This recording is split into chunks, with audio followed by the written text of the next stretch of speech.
Since Kazuya is an upcoming release for Super Smash Bros. Ultimate and Tekken being one of my favorite fighting game series out there, I thought it'd be fun to do a little analysis of what they showed off in the trailer. Rather than spending the majority of the time speculating on what each individual move is, since that'd be pointless due to the character having special input method, I'd rather focus on the design philosophy of the character, while also talking about some tidbits here and there, comparing them to Tekken 7's depiction of Kazuya. Like Devil Kazuya, whereas in Tekken 7 it's a transformation that generally makes Kazuya one of the better characters in the game outside of his weak poking game still being weak. In Smash, it appears to be an aesthetic thing, to explain why he's able to recover, jump way higher than he is in Tekken, and to make his Smash attacks look more visually different than his normal attacks. The only other two discrepancies I found from Tekken were his throws, where they don't matter where you grab them and don't require a special command input to do them, and most of his aerial moves. Demon Scissors is not an aerial in Tekken. Jumping so bad doesn't exist either, it's made for Smash. It is based off a generic kick move in the air though.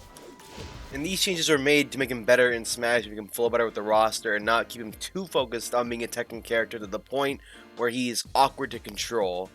Which is now what I want to talk about, because he's extremely faithful to Tekken, at least in the trailer that we've seen so far.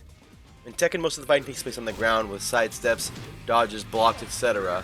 When you land a specific move that starts a juggle, that's when it goes into the air.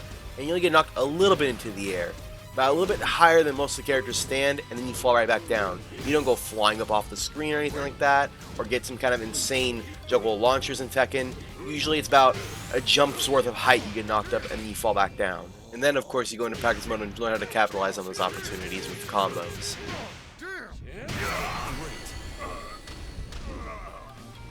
And that has been kept faithful in Super Smash Bros. During the more exciting and cinematic part of the trailer, where they're just initially showing off him in gameplay, almost none of his moves send the opponents flying. His throws and his jabs both send the opponent about a short hop in height. Alongside that, some of his moves send the opponent to a long period of stun out of nowhere, with these properties being demonstrated after hitting an opponent after they miss their move. And these concepts are lifted straight out of Tekken.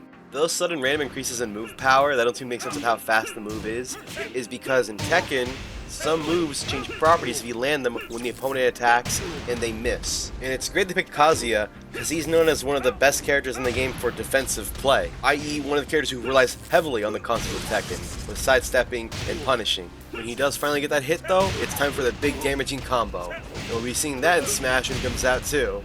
I'm really excited to see such a faithful recreation of a character from a genre that has nothing to do with 2D platformer fighting in a 2D platform fighter. That's the end of my analysis. Thank you for watching. I really am excited to play as Kazuya. I need to figure out how to actually play as him in Tekken now to get a better understanding of what his moves will be like when he comes out in Smash, because I don't main him at all. I main Jin and Noctis and Lars. So yeah, see y'all on the next video. Stay safe out there. Bye bye.